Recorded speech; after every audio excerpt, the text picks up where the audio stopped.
Deepanshi ji, yes sir. आपकी education qualification क्या है? सर मैंने दिल्ली यूनिवर्सिटी से बीए ऑनर्स ज्योग्राफी में किया था। फिर PG diploma disaster response and preparedness में Tata Institute of Social Sciences Mumbai से किया। एंड फिर masters MA in geography from Kamla Nehru Institute of Physical and Social Sciences, doctor Ram Manohar Lohia, Awadh University. तो आप बहुत प्रोफ्यूजली एजुकेटेड हैं, कई कई डिपार्टमेंट्स का आपको अनुभव है। ये यस डिसास्टर के लिए कौन सा एक्ट है डिसास्टर मैनेजमेंट का, भारत सरकार का, जो आज के सर। तारीख?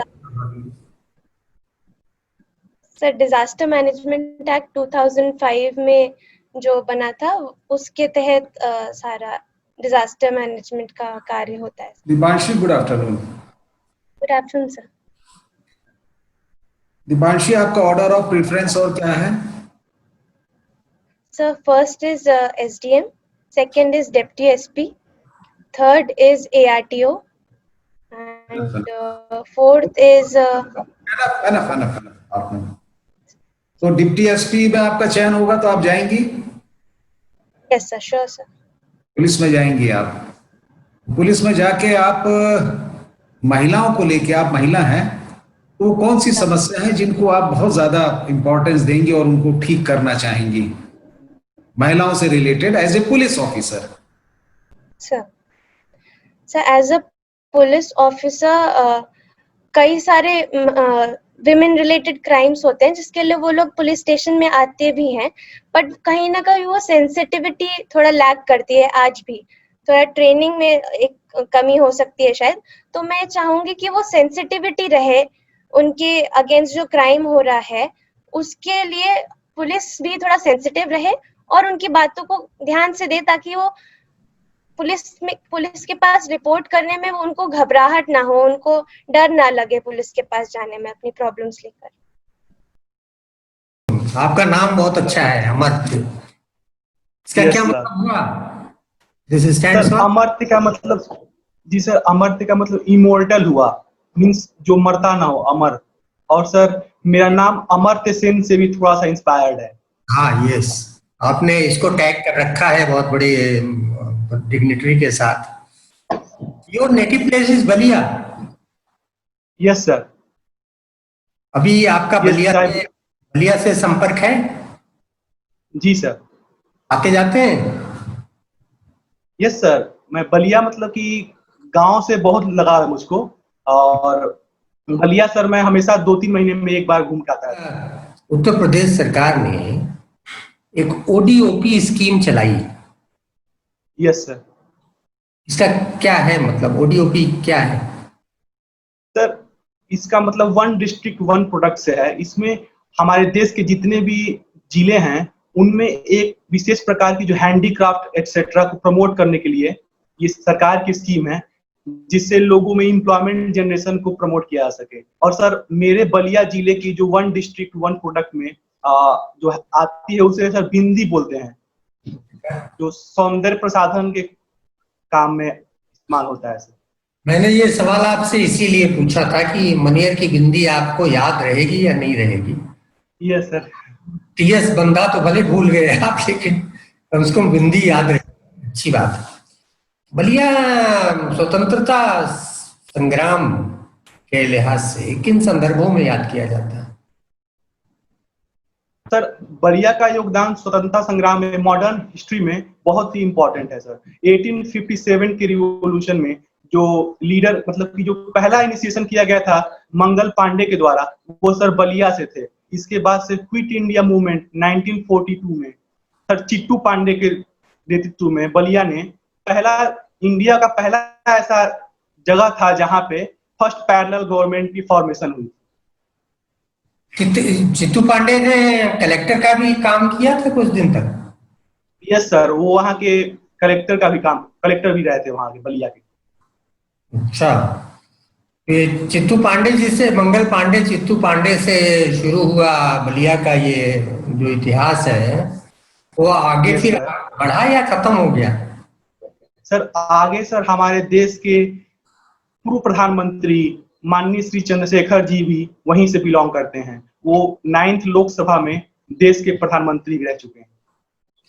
जयप्रकाश जी से भी रिलेटेड है बलिया? यस सर, एक सिताब दियरा जो लोकेशन है, जो बलिया और बिहार के बॉर्डर पे स्थित है, वहां से जयप्रकाश नारायण जी की सर वो जन्मभूमि है। ये ज्योग्राफी आपने लिया है ऑप्शनल सब्जेक्ट के रूप में ना? Yes sir. ज्योग्राफी। भारत में कितने तरह की मिट्टी पाई जाती है? सर जनरली हम इंडियन सॉइल को ब्रॉडली 4 टाइप्स में डिवाइड करते हैं। ऐसे नॉर्मली ICAR ने इसको 8 टाइप्स में डिवाइड किया है, लेकिन अगर ब्रॉडली डिवाइड करें तो ये 4 प्रकार की होती हैं। For example alluvial soil, black soil, laterite soil, and one more I am not able to recall at this point of time. आपके बलिया जिले में कौन सी मिट्टी है? सर बलिया जिले में एलुवियल सॉइल है, जलोढ़ मिट्टी। उत्तर प्रदेश में सर्वाधिक किस कैटेगरी की मिट्टी पाई जाती है? सर उत्तर प्रदेश में सर्वाधिक जलोढ़ मिट्टी पाई जाती है। यहाँ तक सर इंडिया में भी सर्वाधिक जलोढ़ मिट्टी पाई जाती है।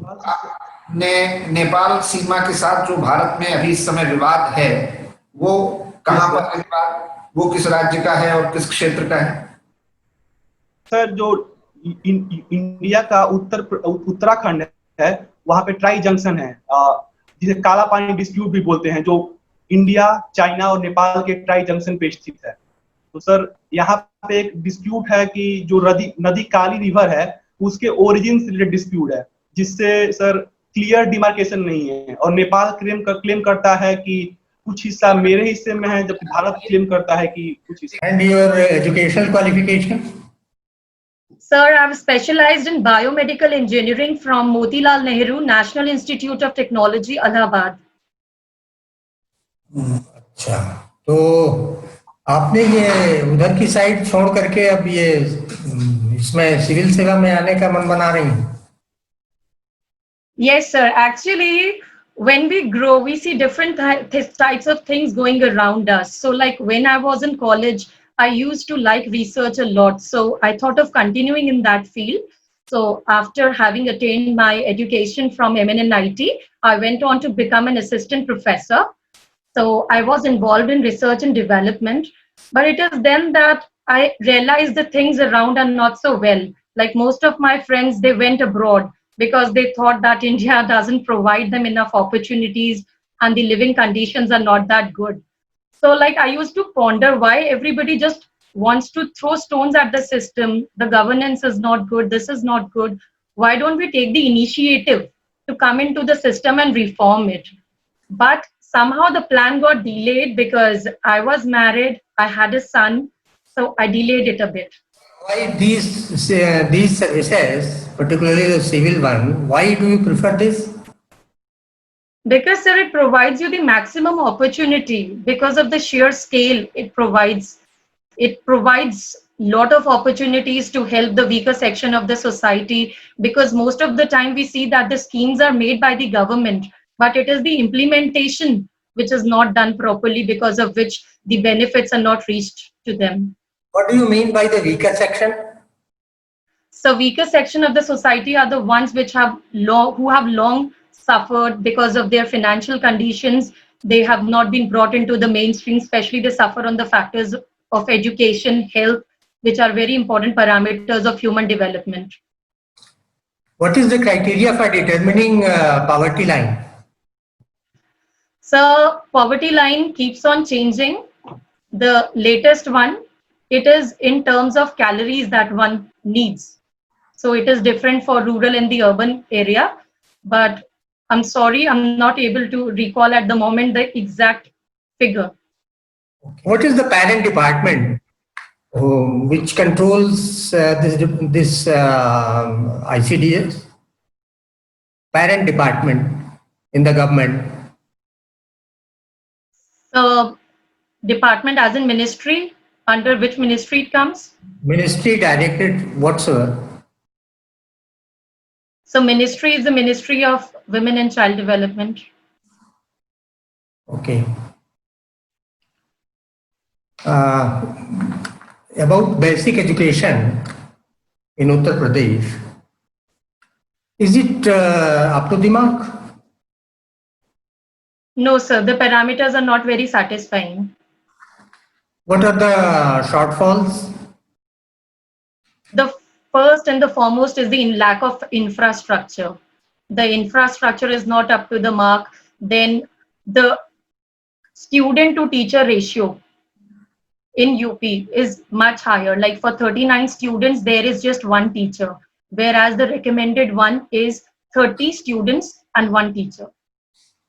But recently, there have been many schemes, like recent one is wherein one can adopt any primary school and improve the infrastructure as an aid to the government machinery.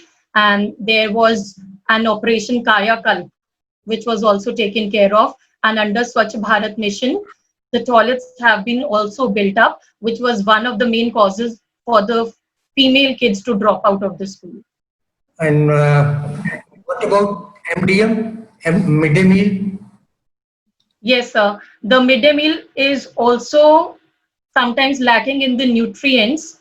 And so in that adopt a primary school, it is also one of the features that if one wants to supplement the midday school meal provided at the school, they may. What will happen to this MDM during these vacations? Will the boys get this? What is the scheme of the government at the moment?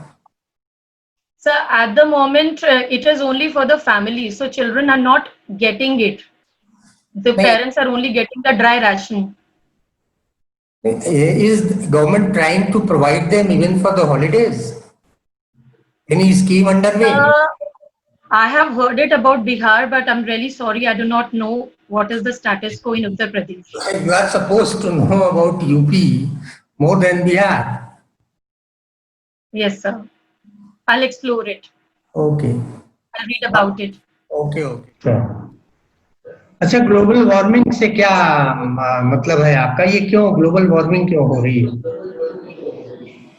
Sir industrial revolution हुआ था 1770s में Europe में उसके बाद से rapid industrialisation से जो green house gases का कंसंट्रेशन है एटमॉस्फेयर में वो बहुत इंक्रीज हो गया है एंथ्रोपोजेनिक कारणों से और इस कारण जो है ग्लोबल एवरेज टेम्परेचर जो है करीबन 1 डिग्री जो है बढ़ गया है और ऐसा अनुमान लगाया जा रहा है कि इस सदी के अंत तक 1.5 से 2 डिग्री बढ़ जाएगा 2 डिग्री से ज्यादा बढ़ जाएगा जिसके कैटास्ट्रोफिक इफेक्ट्स होंगे इसी फिनोमेना को ग्लोबल वार्मिंग बोलते हैं क्योंकि ये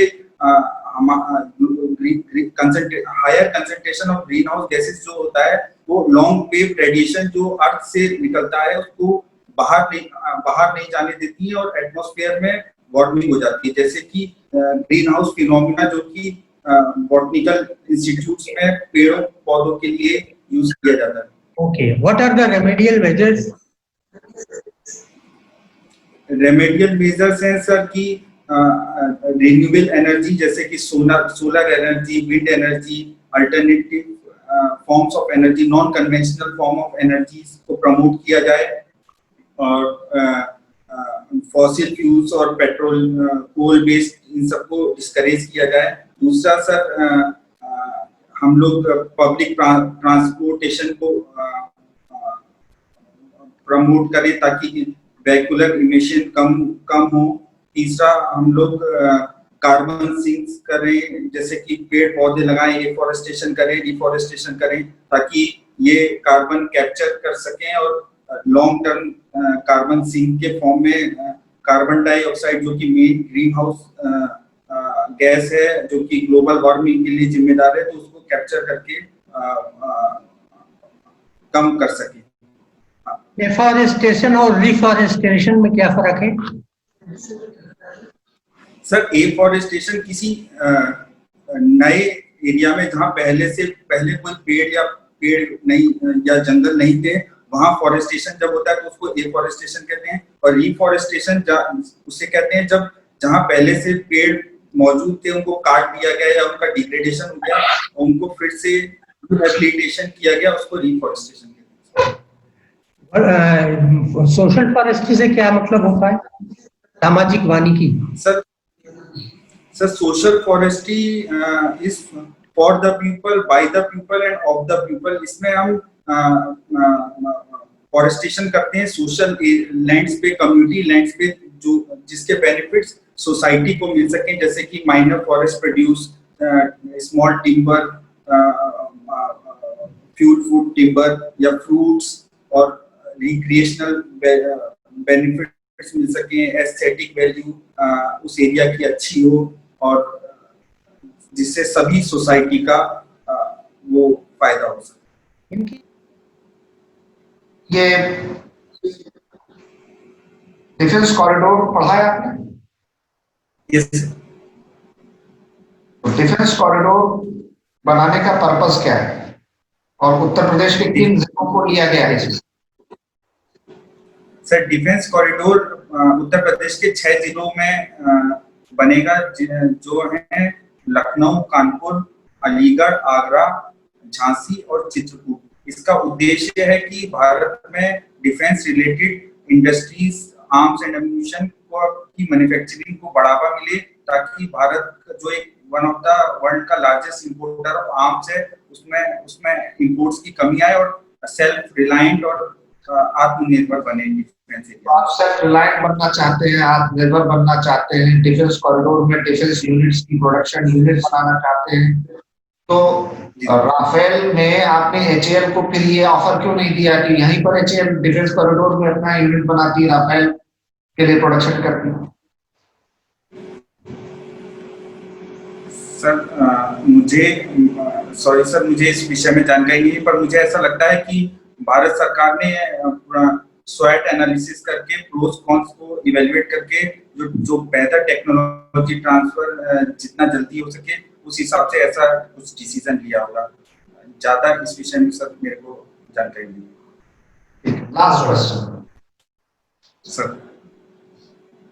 ये विकास दुबे का जो एनकाउंटर हुआ, आपके हिसाब से अगर आप उस पुलिस टीम को लीड कर रहे होते तो क्या करते, और क्या ये एनकाउंटर कानूनी तौर पर सही है या गलत? सर जैसा कि मुझे जानकारी प्राप्त है कि विकास दुबे ने भागने का प्रयास किया और पुलिस वालों पे फायरिंग करने का प्रयास किया, तो तब पुलिस वालों को सेल्फ डिफेंस में और उस अपराधी को पकड़ने के लिए गोली चलानी पड़ी। तो ऐसे केस में मैं मानूंगा कि ये बिल्कुल सही कदम था पुलिस का, जब तक कि कोई जो मैंडेटरी इंक्वायरी होती है उसकी रिपोर्ट अदरवाइज ना बताए, तब तक मुझे लगता है कि पुलिस, मैं अगर उस टीम में होता तो मैं भी यही करता। Okay, Ashish, what are your educational qualifications? Sir, I have done Bachelor of Engineering in Computer Science, and before that, in school I did my schooling from IB school. Or leave schooling. This computer science, and then? Sir, after that I worked in a software company called Vinculum Solutions Private Limited as software engineer, and since the last 7 years I have been working as inspector in Central Excise Department, which is now GST. Custom and Central Excise? Yes, sir. Now GST, sir. Central government? Yes, sir. Okay. What do you know about district administration? Sir, district administration has to work on a plethora of challenges and opportunities. And there are issues where in district administration one has to work in law and order issues for maintaining public distribution system. The various schemes and programs of the government are implemented through the district administration itself. At the same time, the Panchayati Raj institutions are implemented through Zilla Parishad, which is also a district level administration and administrative body. Zilla Parishad is headed by district by state. Zilla Parishad. Sir, in Zilla Parishad, it is headed by a CEO or a CDO of different states, which is an officer of the. It is headed by Zilla Parishad, while the administrative head is CEO or CDO in states. नहीं, some elected representative is also there who heads the department. Yes, sir. Zilla Adhyaksh, yes, sir. Then CDO is subordinate to Adhyaksha Jila Panchayat, I think. Yes, sir. The political executive, and then there is permanent executive. आशीष, आप GST inspector के पद पर कहाँ तैनात हैं इस समय? Sir, मैं दिल्ली में तैनात हूँ। कहाँ पे? दिल्ली में तैनात हूँ sir, national anti profiteering authority.